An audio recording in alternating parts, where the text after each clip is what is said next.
Avis first graders, happy Monday, May 4th, 2020. I hope you had a great weekend. Don't forget to check your mail in the next couple days for something special from me.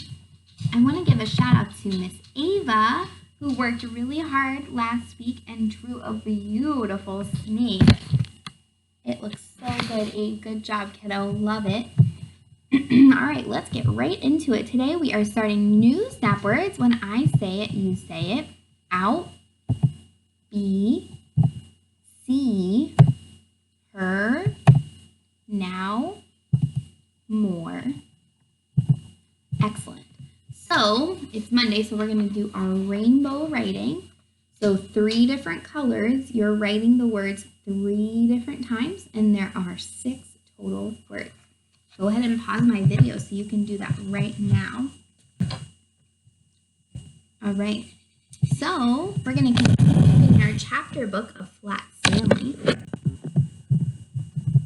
And again, I share the link with your families if you want to get a better look at the pictures because they're kind of hard to see. All right, here we go. Remember that Flat Stanley woke up one morning and he was just flat. The cardboard, the corkboard behind his bed fell and smushed him, and his family is just fine with it. He mailed himself to California, which is why I mailed myself to you. And let's see what other things Stanley gets into now that he is flat. Chapter 3, Stanley the Kite. Mr. Lambchop had always liked to take the boys out with him on Sunday afternoons, to a museum or roller skating in the park, but it was difficult when they were crossing streets or moving about in crowds. Stanley and Arthur would often be jostled from side to side, and Mr. Lambchop worried about speeding taxis or that hurrying people might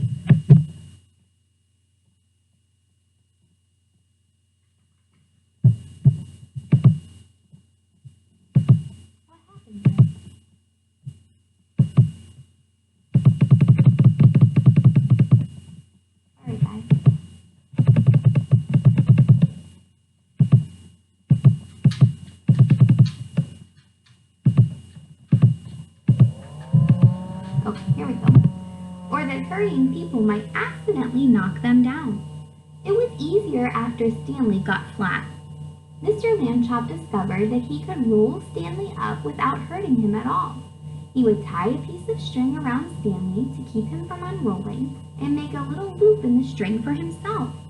It was as simple as carrying a parcel, and he could hold on to Arthur with the other hand. Stanley did not mind being carried because he had never much liked to walk. Arthur didn't like to walk either, but he had to. It made him mad. On Sunday afternoon, in the street, they met Ralph Jones, an old college friend of Mr. Lambchop's. "Well, George, I see you have bought some wallpaper," Mr. Jones said. "Going to decorate your house, I suppose." "Wallpaper?" said Mr. Lambchop. "Oh, no, this is my son, Stanley." He undid the string and Stanley unrolled. "How do you do?" Stanley said. "Nice to meet you, young feller," the man said. "George," he said to Mr. Lambchop, "that boy is flat." "Smart, too," Mr. Lambchop said. "Stanley is 3rd from the top of his class at school." "Phooey," said Arthur. "This is my younger son, Arthur," Mr. Lambchop said, "and we will apologize for his rudeness." Arthur could only blush and apologize. Mr. Lambchop rolled Stanley up again, and they set out for home. It rained quite hard while they were on the way. Stanley, of course, hardly got wet at all, just around the edges, but Arthur got soaked. Late that night, Mr. and Mrs. Lambchop heard a noise out in the living room. They found Arthur lying on the floor near the bookcase. He had piled a great many volumes of the Encyclopedia Britannica on top of himself. "Put some more on me," Arthur said when he saw them. "Don't just stand there, help me." Mr. and Mrs. Lambchop sent him back to bed, but the next morning they spoke to Stanley. "Arthur can't help but by being jealous," they said. "Be nice to him. You're his big brother after all." The next Sunday, Stanley and Arthur went to the park by themselves. The day was sunny, but windy too, and many older boys were flying beautiful, enormous kites with long tails made in all colors of the rainbow. Arthur sighed. "Someday," he said, "I will have a big kite, and I will win a kite flying contest and be famous like everyone else. Nobody knows who I am these days." Stanley remembered what his parents had said. He went to a boy whose kite was broken and borrowed a large spool of string. "You can fly me, Arthur," he said. "Come on." He attached the string to himself and gave Arthur the spool to hold. He ran lightly across the grass sideways to get up speed, and then he turned to meet the breeze. Up, up, up went Stanley, being a kite. He knew just how to manage on gusts of wind. He faced full into the wind if he wanted to rise, and let it take him from behind when he wanted to speed. He had only to turn his thin edge to the wind, carefully a little at a time, so that it did not hold him, and then he would slip gracefully down toward the earth again.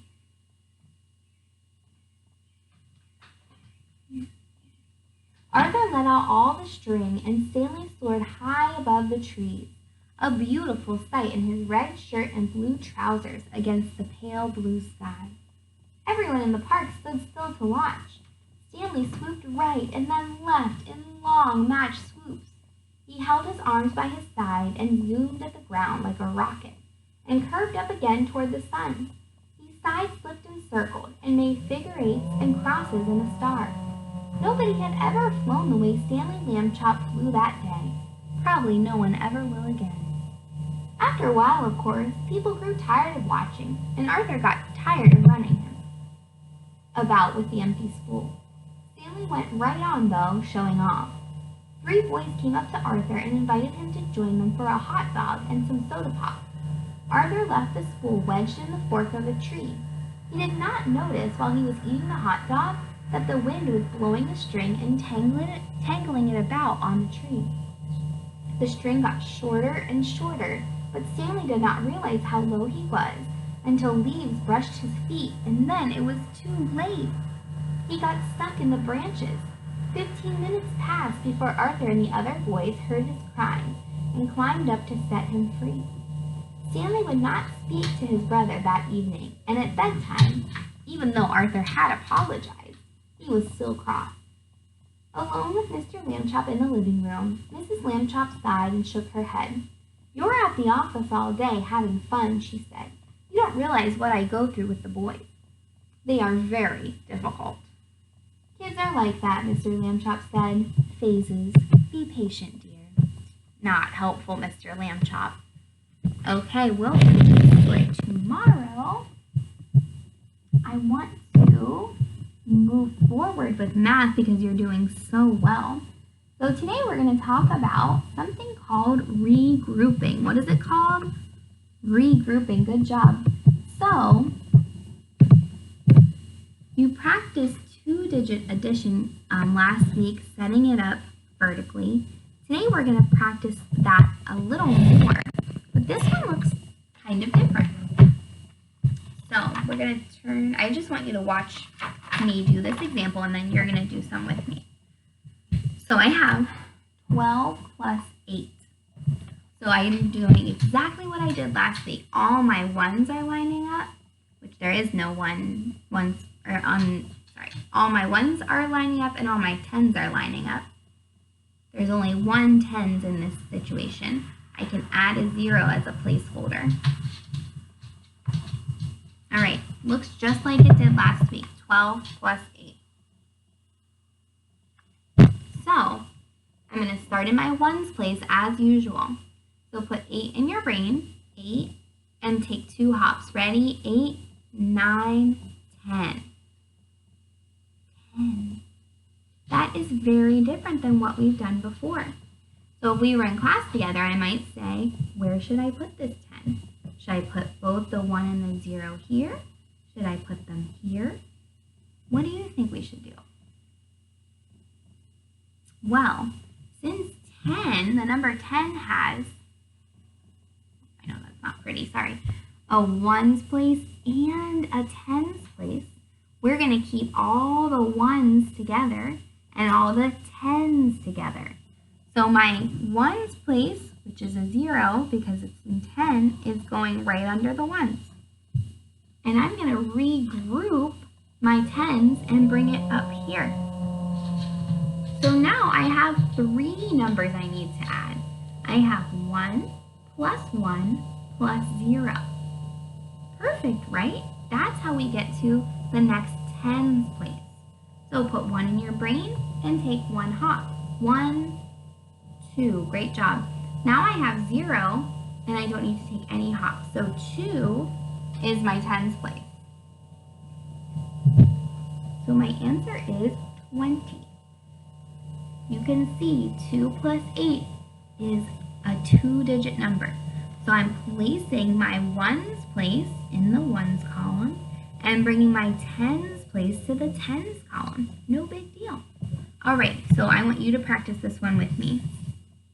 The same thing we just did. So let's set up our problem. 14 plus 8. I'm lining up my ones place on my ones place, my tens place, and there is no tens place. Let's put a 0 there as a placeholder.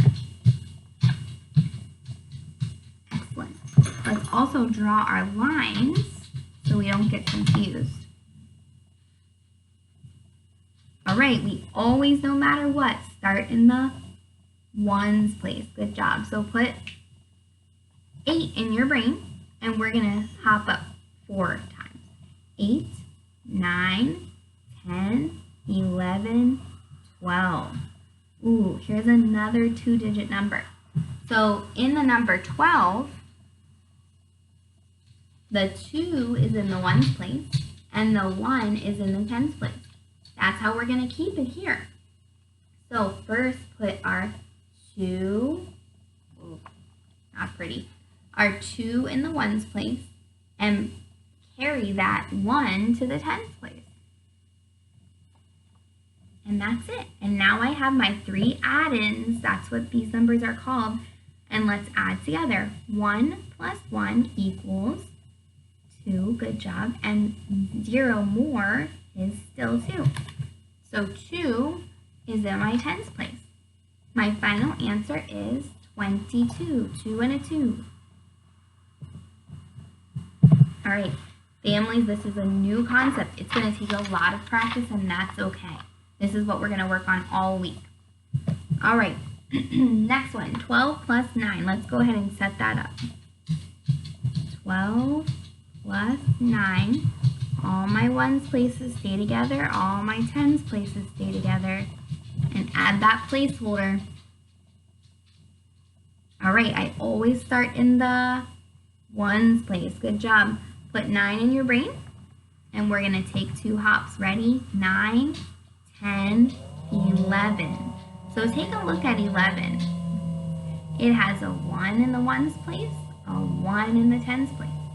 So my 1 from my ones place is going right under the ones. My 1 from my tens place is going to get regrouped up here. It's just like when we have base 10 blocks, we trade in all 10 units for 1 rod. All right, now I have 1 plus 1 plus 0. Put 1 in your brain and hop up 1. 2. Plus 0, we don't have to move at all. So 2 is in my tens place. And my final answer is 21. 2 and a 1. All right, great job. Let me look at, I'm going to give you some practice to work on, a game and a worksheet.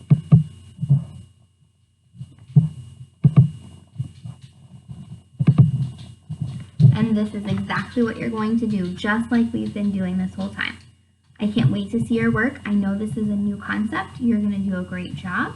And we're going to keep practicing all week, so be patient with yourself. All right, I hope you get some mail today or tomorrow. I hope you got to go to school and pick up the May packet for this week. And have a really good day. Miss you.